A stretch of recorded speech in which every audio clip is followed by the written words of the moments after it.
네, 안녕하세요. 주님의 은혜교회 강성환 목사입니다. 우리는 드디어 8과 복음의 견고한 그리스도인 하나님의 주권을 신뢰하는 삶 두 번째 마지막 시간입니다. 네, 오늘날 성도들이 잃어버린 진리 하나님의 주권이라고 먼저 말씀을 드렸습니다. 그러기에 우리는 날마다 고백하고 붙잡아야 되는 중요한 진리 하나님의 주권을 신뢰하는 삶입니다. 여러분, 앞 시간에서 하나님의 주권은 무엇이라고 이해하셨습니까? 하나님은 창조자로서 모든 만물을 지으시고 그냥 내버려 두시는 분이 아니지요. 방관자처럼 내버려 두는 것이 아니라 모든 피조물과 모든 사람들을, 인간의 역사를 보존하시고 하나님의 목적을 위하여 다스리는 분이라고 말씀드렸습니다. 하나님의 주권의 범위 여러분 기억나시지요? 모든 피조물, 모든 사람, 사람들의 모든 좋은 날과 나쁜 날, 믿는 자와 믿지 않는 자의 마음까지도 하나님은 주권적으로 다스리시는 분이시고, 특별히 사람들의 죄와 악행과 실수를 허용하시면서도 하나님은 자신의 목적을 위해서 이루어 가시는 통치자, 주권자이심을 배웠습니다. 이번 시간에는요, 하나님의 주권에 대한 인간의 반응 무엇인지 세 가지를 말씀드리고, 그리고 우리가 일생 동안 하나님의 주권을 신뢰하는 삶에서 꼭 기억해야 되는 두 가지를 여러분들과 함께 나누려고 합니다. 먼저, 하나님의 주권에 사람들은 어떻게 반응합니까? 세 가지로 반응하는데요. 하나는 하나님의 주권은 없다. 두 번째는 하나님의 주권은 제한적이다. 세 번째는 하나님의 주권은 확실하다입니다. 오늘날 현대인들은 하나님의 주권은 없다 인정하지 않습니다. 요즘 세상 사람들은 하나님의 창조도 부인하고요, 하나님의 통치하심도 부인합니다. 하나님의 주권을 비웃습니다. 오히려 일반인들은 이 땅에 일어나는 모든 현상, 이것을 자연 재회, 자연 법칙으로 이해하고 있습니다. 일본에 쓰나미가 와서 해변의 도시가 폐허가 된다 할지, 중국에 지진으로 수만 명의 사람들이 죽는다 할지, 요즘 우리는 코로나 재난 속에서 살고 있습니다. 이 코로나 바이러스로 인해서 1억 2천만 명이 감염되었고요, 250만 명 이상이 죽는 이 현실 속에서도 단지 사람들은 자연재해만으로만 이해합니다. 하나님의 통치하시는 범위 안에서 일어난 죄로 인정하지 않습니다. 두 번째는요, 하나님의 창조를 인정하지만 하나님의 주권은 제한적이다라고 말하는 사람들이 있습니다. 어느 정도 창조와 주권을 인정하지만 항상 모든 일에 하나님의 주권은 아니다라고 말합니다. 항상 다스리지 않는다는 표현이지요. 질문은 이겁니다. 만일 하나님께서 어떤 몇 가지 일은 하나님의 뜻과 상관없이 내어버려 둔다면 그분이 하나님이실까요?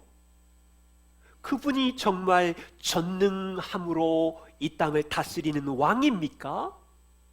하나님의 절대 주권 밖에서 이루어지는 일이 있다면, 단 한 가지라도 있다면 우리는 그 하나님을 믿고 신뢰할 수 있습니까?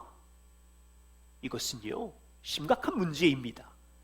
하나님의 전능하심의 구멍이 생긴 거고요, 하나님의 완전하심이 무너지는 일이기에 성경의 하나님이 아닙니다.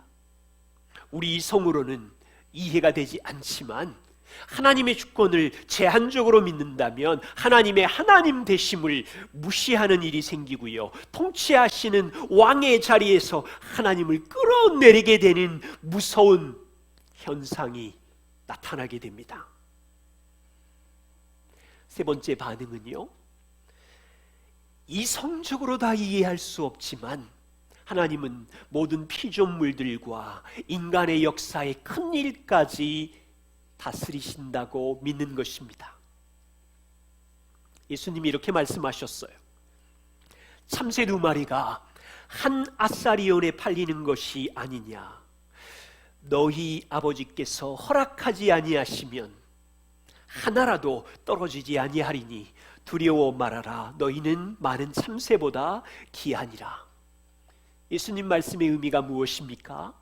하나님은 하찮은 참새가 떨어지는 일, 팔리는 일에도 하나님의 주권을 행사하신다는 말이지요. 그러기에 하물며 너희일까 보냐. 자녀인 너희를 향한 하나님의 통치하심과 인도하심이 확실하다는 의미입니다. 예수님은 우리를 사랑하셔서 이 땅에 구원하러 오신 선한 목자이십니다. 죄인인 양인 우리를 구원하기 위하여 이 땅에 오셨을 뿐 아니라 십자가에 자기의 목숨을 버리신 선한 목자이십니다. 선한 목자이신 예수님의 손 밖에서 일어나는 일이 있을까요? 우리를 사랑하사 아들까지 주신 전능하신 하나님 아버지의 손 밖에서 일어나는 일이 있을까요? 우리를 구원하신 하나님께서는 성도의 인생 안에 들어오셔서 선한 목자 예수님의 손 안에서 우리의 인생을 붙들고 계시며 아들을 주신 하나님 아버지의 사랑의 손길 안에서 우리의 인생을 통치하고 있다는 것을 우리는 기억해야 합니다. 문제는 이것입니다.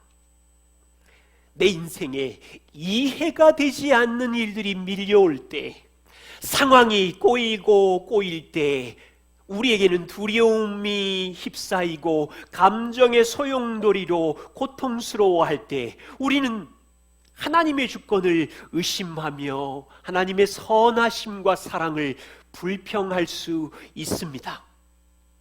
이때요, 하나님의 주권을 확신하는 것은 감정의 문제가 아니라 의지의 문제라는 것을 기억해 주십시오. 상황과 현실의 고통 속에서 감정의 문제가 아니라 하나님의 주권을 신뢰하는 의지의 문제입니다. 구약의 한 성도를 소개합니다. 시편 91편입니다. 한 성도는 1, 2절에 말하기를 지존자의 은밀한 곳에 거주하며 전능자의 그늘 아래 사는 자여, 나는 여호와를 향하여 말하기를 여호와는 나의 피난처요 나의 요새요 내가 의뢰하는 하나님이라. 이 구약 성도는 전능한 통치자 하나님의 주권을 신뢰하면서 그의 그늘 아래 살아가는 성도였습니다. 이렇게 외치는 시편 기자의 상황은 어떻습니까? 5절과 7절을 보십시오. 쉽지가 않습니다. 너는 밤에 찾아오는 공포가 있습니다. 낮에 날아드는 화살이 있습니다. 어두울 때 퍼지는 전염병이 있습니다. 요즘과 같이 밝을 때 닥쳐오는 재앙을 두려워하지 아니하리니.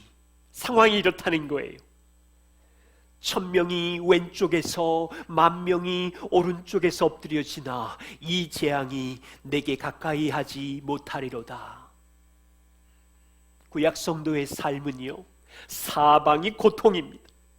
그의 상황은 밤에 찾아오는 공포입니다.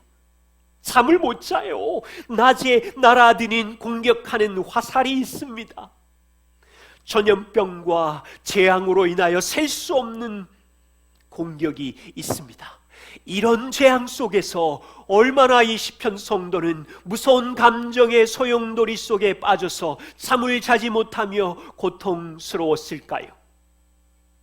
그런데 이 성도의 놀라운 고백을 보십시오. 9절과 10절입니다.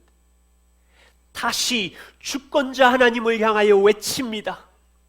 내가 말하기를, 이 단어가 좋아요. 내가 말하기를 여호와는 나의 피난처시요 지존자를 너의 거처로 삼았으니 화가 너에게 미치지 못하며 재앙이 너의 장막에 가까이 오지 못하리라. 구약 한 성도의 삶에 밀려오는 무서운 감정의 소용돌이의 고통 속에서도 이 성도는 하나님이 주권자라는 진리를 의지적으로 믿고 붙들고 선택하고 있는 것입니다. 여러분, 이 말씀을 우리의 삶에 적용하십시다. 우리의 인생 속에 소용돌이 치는 상황이 꼬일지라도, 역사의 수레바퀴에 재난이 밀려올지라도, 건강에 이상 신호의 폭풍우가 있을지라도, 우리 가정의 기업이 전염병이 밀려와서 두려울지라도 의지적으로 하나님은 주권자라는 이 고백을 외치고 외쳐야 합니다.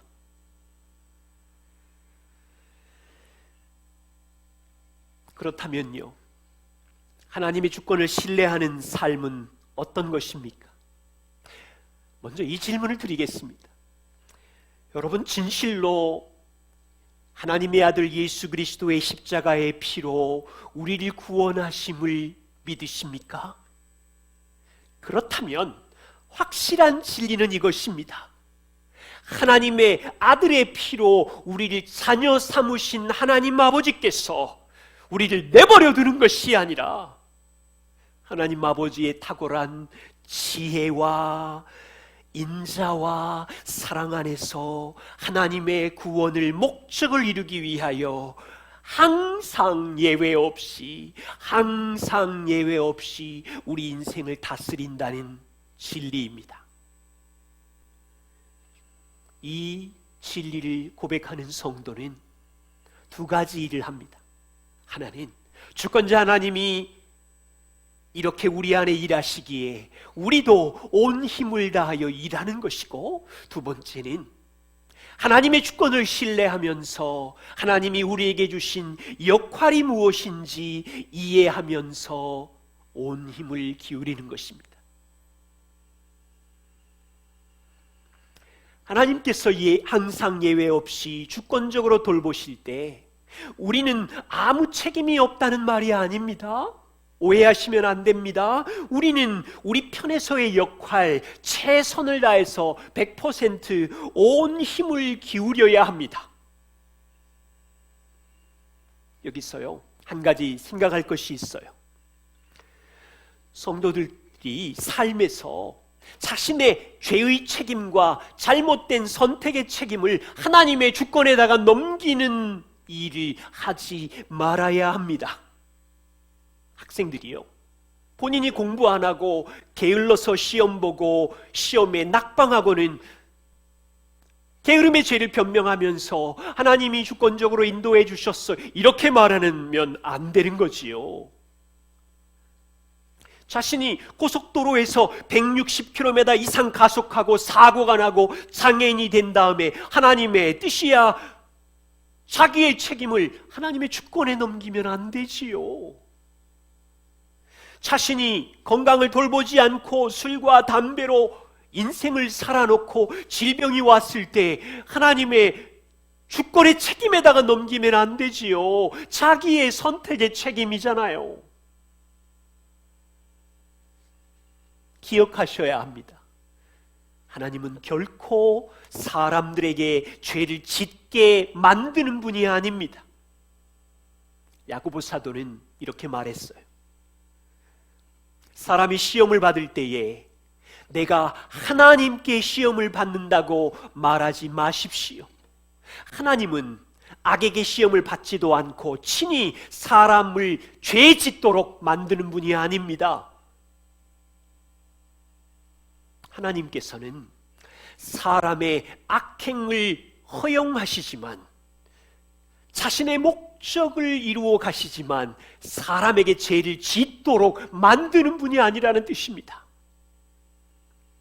대표적인 예는 요셉의 이야기입니다.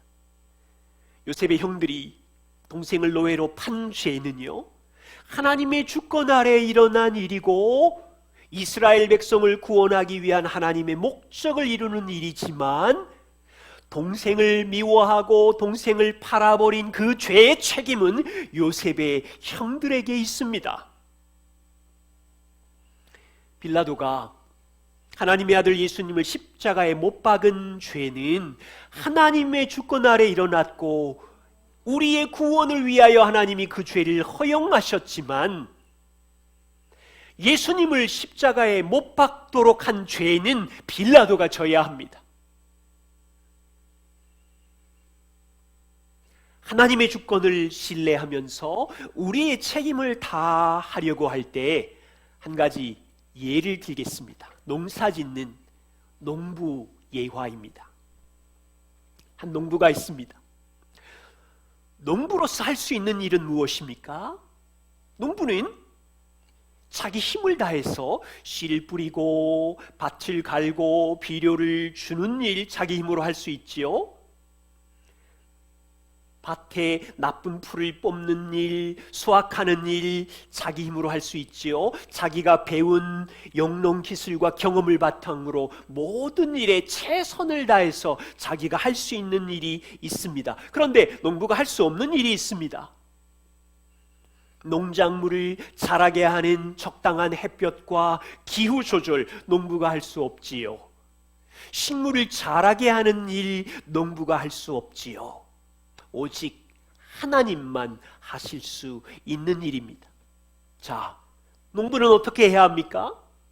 자신이 할 수 있는 일은 자기 힘으로 하지만 자기가 할 수 있는 일조차도 100% 하나님을 의지해야 됩니다. 왜 그렇습니까? 농부가 자기 힘으로 할 수 있는 건강도 은사도 지혜도 하나님이 주시는 은혜 아래서 일어나는 일이기에 100% 하나님을 의지하면서 자기가 하는 일에 최선을 다합니다. 또한 농부의 힘으로 할 수 없는 영역, 기울알치 자라게 하는 일은 일도 할 수 없으니까 오직 하나님만 100% 의지하는 것입니다. 하나님을 믿지 않는 농부는 어떻게 합니까? 자신이 마땅히 해야 하는 일에 최선을 다하겠지요. 그런데 그는 농사가 성공하면 자기 힘으로 그 일을 했다고 생각하고 하나님께 감사가 없습니다. 기후는 그냥 자연 법칙으로 일어나는 일입니다. 홍수로 인하여 농사가 망치면 그냥 운명이거니 우연으로 일어난 일이거니 생각하면서 그냥 끝나버립니다. 보십시오. 그리스도인 농부와 믿지 않는 농부가 얼마나 다릅니까? 두 번째입니다. 우리는 하나님의 주권을 신뢰하면서 우리 편에서의 역할을 분별하면서 이해하면서 자기 책임을 다해야 합니다. 폴 트립은 세 종류의 사람이 있다고 말했습니다. 첫 번째는요, 하나님이 주신 책임이 무엇인지 모르는 사람이 있고요. 두 번째는 지나친 책임감을 가지고 사는 사람들이 있고요. 세 번째는 책임을 혼동하는 사람이 있대요. 그래서 하나님이 주신 책임과 하나님께 맡겨야 되는 것을 혼동하는 많은 사람들이 있어서 고생하고 있다고 합니다. 예를 들어서요, 여기 결혼한 한 남자가 있습니다. 이 남자가 가정에서 해야 하는 일은 무엇입니까? 결혼생활 5년, 10년인데 이 남자는 가정에서 남편으로서 아버지로서 무슨 일을 해야 하는지 알지 못하고 있다면 폴 트립의 첫째 부류, 하나님이 주신 책임의 역할이 뭔지 모르는 사람입니다. 이 남자는 가정에서, 직장에서, 교회의 영역에서 하나님이 이 남자에게 맡기신 역할에 하나님을 의지하면서 최선을 다해야 합니다. 이 남자는 자신이 할 수 없는 일에 있어서는 하나님의 주권을 신뢰하면서 하나님을 의지해야 합니다. 만일 가정에 이 남자가 있다면 가정에서 이 남자의 역할은 무엇입니까? 우리가 육과에서 배웠습니다. 이 남자는 가정의 인도자로서 가족을 인도하고 필요한 것을 공급하고 이들의 영혼을 세상의 문화에서 보호하며 영혼을 보호하며 주님이 주시는 사랑을 흘려보내는 역할에 최선을 다해야 합니다. 자녀들에게는 온유와 사랑으로 복음의 본이 되어서 최선을 다해야 합니다. 그렇지만 이 남자가 할 수 없는 일이 있습니다. 배우자를 바꾸는 일, 자녀의 마음을 변화시킬 수 있는 일은 이 남자가 일도 할 수 없기에 오직 하나님을 의지해야 합니다. 그런데 만일이요, 이 남자가 하나님이 하시는 일까지 내가 하겠다고 하면서 자기 힘으로 분노하고 위협하면 고통스러운 현상이 가정에 일어나게 됩니다. 이 남자는 책임을 혼동한 세 번째 부류에 속하게 되는 것입니다. 그래서 부탁을 드립니다. 하나님의 주권을 신뢰할 때 두 개의 원을 항상 생각하시면서 분별하시면서 우리는 인생을 살아야 합니다. 하나의 원은 하나님이 우리에게 주신 역할, 책임의 원입니다. 하나님이 우리에게 무슨 역할을 주셨는지 말씀을 통하여 이해하고 순종하는 것입니다. 또 다른 원은 하나님만이 하실 수 있는 하나님의 영역입니다. 이것은 나의 능력 밖에 있는 일이기에 우리는 하나님의 주권을 신뢰하면서 하나님을 의지하는 것입니다. 이 두 개의 원을 이해하면서 저와 우리 모두는 하나님의 주권을 신뢰하는 삶을 살아가고 있습니다. 저의 경험을 말씀드립니다. 저는 하나님이 주신 저를 향하신 책임이 무엇인지 잘 몰랐던 사람이었습니다. 30대 남편의 역할이 무엇인지, 아버지의 역할이 무엇인지 몰랐기에 고생했습니다. 일 중독자처럼 살았고요. 피곤해서 가정의 남편의 역할, 아버지의 역할은 회피하면서 도망을 다닌 적이 참 많았습니다. 내게 주신 역할의 책임을 이해하지 못하자 가정 안에 때로는 자녀에게 상처를 주는 말을 쏟아내었고요. 아내와 여러 번 어려운 시간을 보내기도 했고요. 그러면서 이제 배우게 됩니다. 남편의 역할, 하나님이 남자에게 주신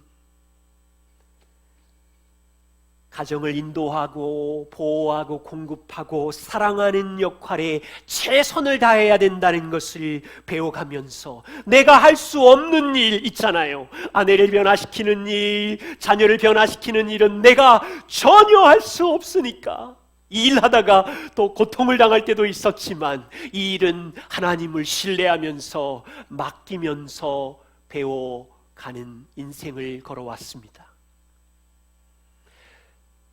저는 목회자로서 교회를 섬기고 있었습니다. 지나친 책임감을 가지고 있다가요, 때로는 무리하게 일하고 내 몸을 돌보지 않아서 건강으로 심리적으로 이상 신호를 보기도 했습니다. 역할, 책임 혼동을 해서요, 내 힘으로 성도를 변화시키려고 내가 할 수 없는 일을 하려고 했던 미련한 시간도 있었습니다. 이제 배워갑니다. 나는 성도를 위하여 섬기고 최선을 다하지만 성도의 변화를, 이 일은 하나님이 하시는 일이고 성령이 하시는 일이기에 하나님을 신뢰해야 하는구나, 이것을 배워가면서 인생길을 걸어가고 있습니다. 성도 여러분, 하나님의 아들의 피로 우리를 구원하셨습니다. 우리를 구원하신 하나님 아버지는 우리 인생 속에 항상 예외 없이 돌보시며 다스린다는 이 하나님의 주권을 신뢰하며 믿음의 길을 걸어가십시다. 그리고 우리가 속한 영역 안에 하나님께서 주신 역할이 무엇인지를 이해하고 분별하고 거기서 함께 성장해 가게 될 때 우리 인생에 성숙과 기쁨이 넘칠 것입니다. 복음에 견고한 그리스도인 함께 해주신 모든 분들에게 감사를 드립니다. 복음이 내 삶의 능력이 되시고 이 능력이 된 내 삶 안에 가정의 배우자와 자녀들과 교회 공동체와 직장에 있는 모든 동료들 안에 복음의 열매를 맺는 기쁨과 성장이 여러분 삶에 있기를 소망합니다. 이 공부를 통해서 더 복음을 알기를 원하시거나 하나님을 향한 열린 마음이 있으신 분들은 주님의 은혜교회에 오시기를 환영합니다. 교회 홈페이지를 확인해 주시고 문의가 있으시면 교회로 연락해 주시면 사랑으로 돕기를 원합니다. 이 과정에 함께 해주신 모든 분들의 삶에 하나님의 은혜와 주권이 함께 하시기를 소망합니다. 감사합니다.